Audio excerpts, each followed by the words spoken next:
Yo, what's going on, guys? Christy Flakes here. Welcome to Extra Christy. For today's video, we are going to be reacting to another video by Young Mustard titled The 5 Most Underrated NBA Players of All Time, guys. That's a pretty bold list to make right there because there's been a lot of underrated players. I'm very curious which guys are actually on his list. A little while back, I did check out one of his videos for the most overrated players of all time. That was very interesting.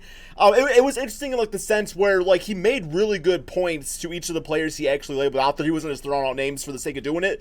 So yeah, man, link to his channel in the description below. And I guess while we're at it, guys, you let me know who are 1, 2, 3, 4, 5 of the most underrated players in the NBA, current or all time. Let me know in that comment section while you're down there. If you don't mind dropping a like, would be greatly appreciated. Let's check this out. Number one. Now, James Worthy, depending on who you talk to, is very, very different in a lot of people's opinions about his basketball career. Was like Scottie Pippen with no offense. He was just the player that rode the coattails of Magic Johnson. He was Scottie Pippen with no jump shot, man. Some people think he's one of the more clutch players that the NBA has ever seen, hence giving him the nickname. Didn't really watch him, so I'm just kind of throwing that out there. But when just I look at a guy like James Worthy, I see a guy that no matter what always knew his role and really was never given the fairest opportunity to show what he can do on his own team. I mean, people forget that he was the ¡1 pick. Damn, look, oh my God, y'all see how 360? While he was in college, he was a really good player, and a lot of people need to understand that. When you look at a guy like James Worthy, what more could he do? He was never going to outshine Magic Johnson or Kareem Abdul-Jabbar. Just a hard worker, he got it done. Only stick to the role that he was given, and in those big games, he definitely stepped up, like in the 1988 NBA Finals, where he won the Finals MVP, and in Game 7 dropped a triple-double. So a lot of people need to understand that guys like James... He's bringing up a good point, like... His accomplishments are not underrated. It's just the respect people give him. Like, you never hear people talk about James Worthy. Like, every now and then you might hear somebody mention him, just like here and there, but not really. Like, I never hear James Worthy's name being talked about. Obviously, guys like James Worthy benefit from playing with other great players, but you can use that argument for just about any all-time great, because any all-time great that has won more than one championship played with other great Hall of Fame talent players. And even despite that, this is a guy that still showed up every moment that you needed him to do so. Hence, he has a Finals MVP. Oh yeah, so when you look at a guy like James Worthy, I definitely think he's underrated. It's like the Iguodala 5 most of underrated Lakers, players I guess, in NBA history. All right, give us that number 4. Mark Price, okay. Mark Price is one of the more special kind of underrated players. He looks like a damn gym teacher, so yeah.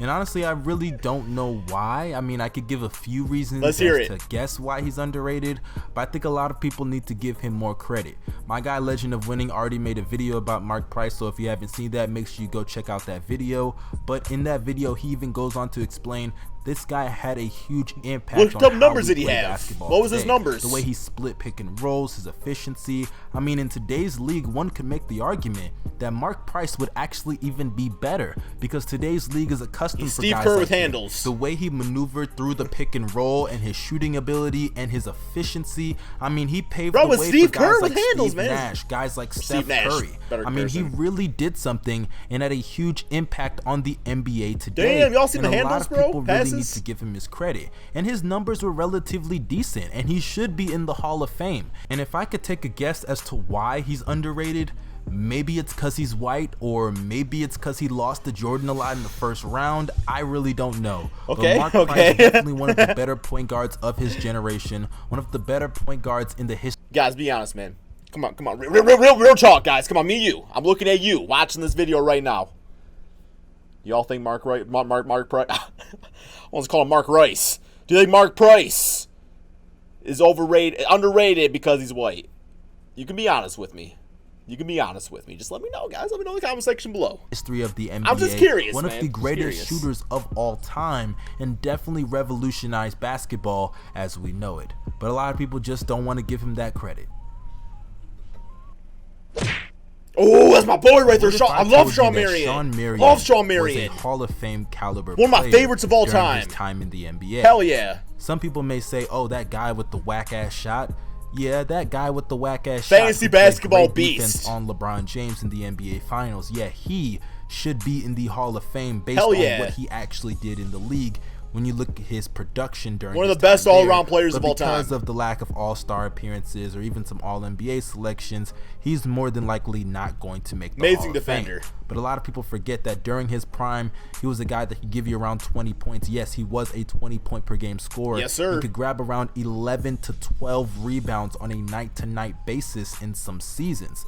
People really forget that this was a undersized player at sometimes playing the power forward position. He was one era too early. Was still able to give you around 12 rebounds a game. This era he'd be, oh my God, 6'7", off the charts. I mean, we praise guys like Charles Barkley or even other undersized power forwards. How was that shot? But we never give guys like Shawn Marion the credit that they deserve. I mean, this was a guy that was really the heart and soul of the defense, or at least the somewhat defense that the Phoenix Suns had. Yeah, they didn't really have too much defense going on. Him and Rajah Bell were okay, though. Steve Nash won back-to-back MVPs. He was very valuable to that team, and I don't think he gets enough credit, as a lot of that credit goes to Steve Nash and Mike D'Antoni, which I understand, but we gotta give credit to guys like Shawn Marion, because Shawn Marion was there before Steve Nash even got there, and he was still putting up great once he went to the Heat, he kind of fell off, and was not only great on the offensive side of the ball, but was also great on the defensive side of the ball. Shawn Marion is definitely one of the more underrated players, not just of the 2000s, but of all time. And I really want people to give him the credit that he deserves. I agree. Who we got next? C. Webb. Chris Webber is just merely a victim of circumstance. This is a guy that played in Sacramento for a good portion of his career, a 5-time All-Star, a 5-time All-NBA. He one of my favorite passes of all time, guys. Like, he literally just, like, he has this signature, like, around the bag pass that he did that was always money, always on point, and oh my God, it was, I loved it. He went to the Pistons for, like, a season. It was pretty cool. Like, it was towards, like, the tail end of his career. Former, and was a consistent 20 and 10 guy in the 2000s, which was probably the toughest era for any power forward to play in, as you already have Tim Duncan, Kevin Garnett, and Dirk Nowitzki all in that era. Yeah, nobody talks about Chris Webber at all now. In the same conference that Chris Webber was in. So when you look at the accolades that he got with 5 All-Stars and 5 All-NBA selections, that's still a big deal. This is a guy that still was able to get accolades in the midst of the 3 greatest players at his position. A consistent guy that could go out there and score rather efficiently, and also could rebound at an elite level, and he wasn't even the biggest or the strongest guy. His athleticism, though, he had hops. Good ball handler for a player of his size and position, and is also a really good passer. A lot of people forget he's one of the best passing bigs of all time. So why is he not in the Hall of Fame? Why is Reggie Miller in the Hall of Fame but not Chris Webber? Why is Tracy McGrady, a guy who couldn't get out of the first round in the Hall of Fame, I ain't gonna disrespect but not Chris Webber? Hell no. I mean, this is a guy that was one game from going to the NBA Finals, but we got a guy who's never made it out of the first round of the playoffs in the Hall of Fame, but not him. That is ridiculous. It's the brand, I guess. And it goes to show you that flash and sexiness, they'll take that, but they can't take a consistent career of a guy who is leading a team to 50-win seasons and getting them to the playoffs and having deep playoff runs. It's ridiculous. Like, I wonder if a guy like Tim Duncan, because Tim Duncan's like literally the definition of like fundamentals. If Tim Duncan never won a championship, I wonder if he still would have made it to the Hall of Fame. Yeah, he would have. Let's be honest, he would have. I really just don't understand it. But Chris Webber, man, I'm really pulling for you. You better make the Hall of Fame next year, because Adam Silver, bro, we gonna have a problem. But there we go. Now I know some people are gonna say, Tim Duncan, bro, guys. Mustard, Wow. Didn't you make a video what about are the chances? Tim Duncan is the That was crazy, man. I promise I did not watch this, guys. That was literally insane. most overrated player of all time, guys? I literally said in the comment section, it was April 1st when I made that video. Oh, look in the description, check the time. That's a good April Fool's joke. It was April Fool's. So everybody who fell for that, please, you look dumb. That's a solid April Fool's joke. People still comment to this day how stupid I am for making that video. Please relax, calm down. I'm doing that shit this year. Tim Duncan is the most underrated player in the history of the NBA, in my opinion, especially after what I've seen over the past couple of years of people saying dumb stuff online. And it's usually the same talking points each and every single time that are so simplistic and so dumb. For one, people like to talk about Greg Popovich. Greg Popovich was not always an elite coach. People forget that the Spurs throughout their entire tenure before Tim Duncan even got there were a good team, but were never anything special. When did Greg Popovich start coaching the Spurs? How long has he been coaching there? And usually the second argument that I hear is the help, which is so dumb because, like I said earlier, no Hall of Famer that has won a championship. I mean, I love Tony Parker, Manu Ginobili. They're great basketball players.